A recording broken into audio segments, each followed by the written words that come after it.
حضور نبی اکرم صلی اللہ تعالیٰ علیہ وآلہ وسلم کا اللہ کے دیدار سے شرف یاب ہونا، اس مسئلے پر صحابہ کرام سے لے کر ائمہ اعظام تک اور علماء کرام کی آراء، اقوال اور نقطہ نظر مختلف رہے۔ اس پر بحثیں بھی ہوئی۔ بعضوں نے حضور نبی اکرم صلی اللہ علیہ وآلہ وسلم کی نسبت یہ کہا کہ انہوں نے اللہ جل مجدہ کو نہیں دیکھا۔ بہت سے صحابہ نے اور تابعین نے اور ائمہ کرام نے یہ مذہب اختیار کیا اور یہ فرمایا کہ حضور نبی اکرم صلی اللہ علیہ وآلہ وسلم نے بلا شک و شبہ اللہ پاک کو دیکھا، اور وہ قول بعض صحابہ کا جس میں تھا کہ اللہ کو نہیں دیکھا، اس کا مفہوم انہوں نے یہ لیا کہ اس سے مراد یہ ہے کہ اس دنیا میں نہیں دیکھا۔ اس میں نفی شب معراج کے مشاہدے کی نہیں ہے، بلکہ ایک عمومی قول ہے کہ اس دنیا میں جو آنکھیں ہیں وہ اللہ پاک کے دیدار کی سکت نہیں رکھتی۔ لا تدرکہ الابصار وہو یدرک الابصار، تو نہیں دیکھا سے مراد انہوں نے لیا کہ اس دنیا میں ان آنکھوں سے نہیں دیکھا، اور جو اس بات کیا کہ اللہ پاک کو دیکھا اس سے مراد لیا کہ شب معراج جب ثم دنا فتدلی فکان قاب قوسین او ادنی کی منزلوں پر حضور علیہ الصلوۃ والسلام کو سرفراز کر دیا گیا اور ساری مسافتوں کو، فاصلوں کو ہٹا دیا گیا اور قربت اور وصال اپنے کمال پر پہنچا، تو وہاں حجابات اٹھا دیے گئے اور حضور علیہ الصلوۃ والسلام کو اللہ پاک نے اپنا جلوہ عطا فرمایا۔ یہ قول دیں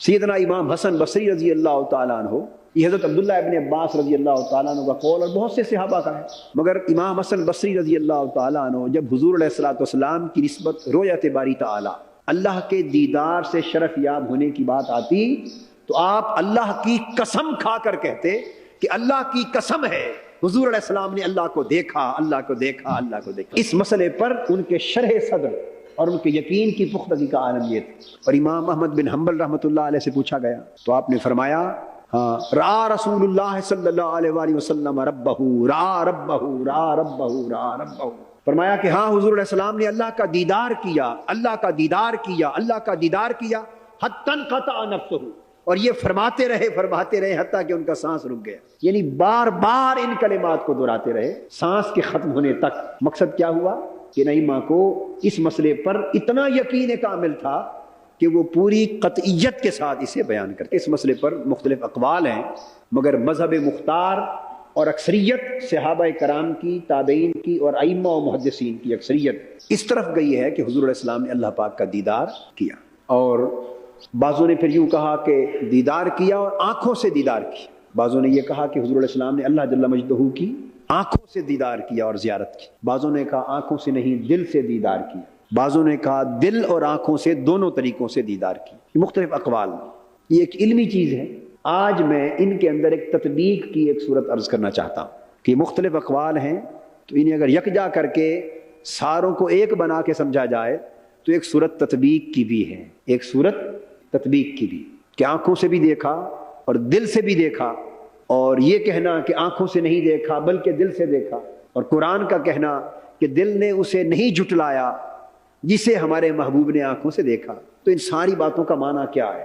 اسے سیدنا موسیٰ علیہ السلام کا جو واقعہ ہے جو طور پر پیش آیا اس کی روشنی میں سمجھنا آسان ہو جائے۔ سیدنا موسیٰ علیہ السلام نے طور پر اللہ رب العزت کے حضور عرض کیا رب ارنی، اے اللہ مجھے اپنا آپ دکھا، مجھے اپنے دیدار کا شرف عطا فرما۔ اس پر اللہ جل مجدہ نے فرمایا لن ترانی، اے موسیٰ تم مجھے نہیں دیکھ سکتے، اے موسیٰ تو مجھے نہیں دیکھ سکتے۔ اس جواب کے اندر ایک وضاحت پوشیدہ ہے، اس جواب کے اندر ایک وضاحت پوشیدہ ہے، اور اس نفی کے اندر ایک اس بات پوشیدہ ہے کہ تم نہیں دیکھ سکتے۔ مراد یہ ہے کہ موسیٰ مجھے دیکھا تو جا سکتا ہے، مجھے دیکھا تو جا سکتا ہے، اور میرا جلوہ حسن ممکن ہے، اور کوئی آنکھ اگر تاب نظارہ رکھتی ہو تو میرا جلوہ دیکھ تو سکتی ہے، مگر موسیٰ تیرے لیے یہ کام مشکل ہے، لن ترانی تم نہیں دیکھ سکتے۔ اللہ رب العزت نے فرمایا وَلَٰكِنِ انظُرْ إِلَى الْجَبَلِ فَإِنِ اسْتَقَرَّ مَكَانَهُ فَسَوْفَ تَرَانِي، اے موسیٰ علیہ السلام ہم ایسا کرتے ہیں کہ اپنی تجلی اس پہاڑ پر ڈالتے ہیں، اور یاد رکھ لیں تجلی کسے کہتے ہیں؟ ظاہر ہونے کو۔ تجلی کسے کہتے ہیں؟ ظاہر ہونے کو۔ ہم اپنی تجلی اس پہاڑ پر ڈالتے ہیں اور تم اس پہاڑ کی طرف دیکھو، اس پہاڑ کی طرف دیکھو۔ فَإِنِ اسْتَقَرَّ مَكَانَهُ فَسَوْفَ تَرَانِي، اگر یہ پہاڑ ہماری تجلی برداشت کر گیا اور اپنی جگہ پر قائم رہا تو تم مجھے دیکھ لو گے، اگر یہ پہاڑ اپنی جگہ پر قائم رہا تو تم مجھے دیکھ لو۔ اب میں نے تجلی کا مفہوم عرض کیا، تجلی کہتے ہیں کس کو؟ ظاہر ہونے کو اور ظاہر کرنے کو، اپنے جلوہ حسن کو ظاہر کرنا، یہ تجلی ہے۔ یہ فرمایا کہ ہم فلما تجلی ربہ للجبل جعلہ دکا وخر موسیٰ صاعقا، بس جب اللہ رب العزت نے اس پہاڑ پہ اپنی تجلی ڈالی، وہ تجلی کیا تھی؟ اس پہاڑ پر اپنے جلوہ ذات کا اور اپنے جلوہ نور کا جب اس پہاڑ پر ظہور فرمایا، تو تجلی کا مطلب ہے ظہور فرمایا، اس پر ظاہر ہوا۔ یہ نقطہ قابل توجہ ہے۔ وہ یہ خیال جو لوگ کرتے ہیں کہ اللہ رب العزت کا دیدار ہی ناممکن ہے، تو دیدار کسے کہتے ہیں؟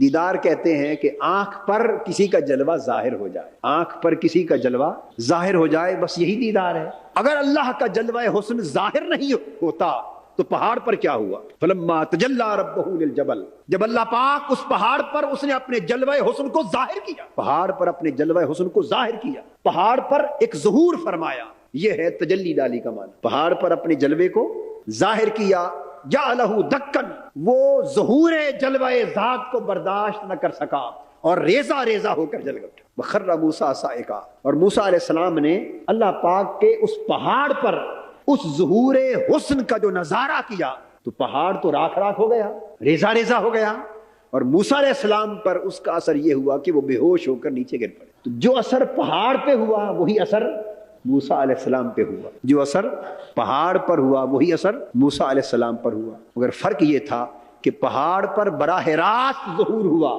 وہ جل اٹھا، موسیٰ علیہ السلام نے انعکاسی ظہور کا اثر لیا سو وہ بے ہوش ہو گئے۔ اب اس واقعے کو آپ اچھی طرح ذہن میں رکھیں۔ اس کے ساتھ اس آیت کریمہ کی تفسیر کرنا چاہتا ہوں جس نے فرمایا ما کذب الفؤاد ما رأى، آنکھوں نے جو کچھ دیکھا دل نے اس کی تصدیق کی، دل نے اسے جھٹلایا نہیں۔ اب اس مقام کی جو تشریح ہے وہ اس واقعہ سے کرنا ہے، تطبیق ہو جائے گی۔ پتہ یہ چلا کہ اللہ پاک نے فرمایا کہ آنکھیں براہ راست لا تدرکہ الابصار۔ اب وہ جو اقوال تھے نا کہ کسی نے کہا نہیں دیکھا، کسی نے پوچھا کیوں، تو جواب دیا کہ آنکھیں دیکھ نہیں سکتی آنکھیں۔ اب وہ سارے اقوال ہم جمع کر رہے ہیں، ہم یہ انکار نہیں کرتے اس بات کا کہ آنکھیں نہیں دیکھ سکتی، بے شک آنکھیں نہیں دیکھ سکتی، مگر باوجود اس کے کہ لن ترانی فرمایا تھا، دکھائے جانے کا ایک اہتمام تو کیا تھا کہ اس کے لیے طور کو مظہر بنایا تھا، اس پر اپنا ظہور کیا تھا، اور فرمایا تھا کہ اگر اس نے میرے جلوہ حسن کو سنبھال لیا، برداشت کر لیا، اتنی طاقت اسے مل گئی تو پھر میرا جلوہ حسن اس کے اندر آ گیا تو فسوف ترانی، پھر تم اسے دیکھنا میرا جلوہ نظر آ جائے۔ تو یہ مظہریت کی کے طریق پر موسیٰ علیہ السلام کو اپنا دیدار کرانے کی سبیل۔ اب اللہ رب العزت نے فرمایا محبوب ثم دنا فتدلی فکان قاب قوسین او ادنا، آگے لے گئے، مقام قاب قوسین پر لے گئے، پھر مقام او ادنا پہ فائز کیا۔ جب وہاں فائز کیا تو اللہ رب العزت نے حضور علیہ السلام نے دیدار چاہا۔ آنکھیں تو اس پیکر بشریت کی تھی نا، اور دل حضور علیہ السلام کا عرش الہی سے بھی بلند و بالا تھا، دل کا مقام بہت بلند تھا۔ اس مقام پر اللہ پاک نے چاہا کہ محبوب صلی اللہ علیہ وسلم کو اپنے دیدار سے نوازا جائے، تو وہاں تو اہتمام یوں کیا تھا کہ طور کو مظہر بنایا تھا اور اس پر اپنا جلوہ کیا اور اس اپنا آپ ظاہر کیا، اس پر دکھایا، اور باہر کھڑے ہوئے حضرت موسیٰ علیہ السلام سے فرمایا کہ موسیٰ اسے دیکھو، یہاں سارا کچھ اندر ہی اندر کر دیا، یہاں سارا کچھ اندر ہی اندر کر دیا۔ فرمایا محبوب تیرے اپنے دل کو اپنی جلوہ گاہ بناتے ہیں، تیرے اپنے دل کو اپنی جلوہ گاہ بناتے ہیں۔ وہاں تھا فلما تجلی ربہ للجبل، کہ اللہ پاک نے جب اپنے جلوہ حسن کو پہاڑ پر ظاہر کیا، اپنے جلوہ نور کو پہاڑ پر ظاہر کیا۔ اب یہاں تو نہ کوئی پہاڑ تھا اور نہ کسی پہاڑ کی حاجت تھی، ضرورت تھی، یہاں فرمایا محبوب تیرے اپنے دل کو اپنی جلوہ گاہ بناتے۔ سب سے پہلے نئی ویڈیوز کو حاصل کرنے کے لیے شیخ الاسلام ڈاکٹر محمد طاہر القادری کے آفیشیل یوٹیوب چینل کو سبسکرائب کریں اور بیل آئیکن کلک کریں۔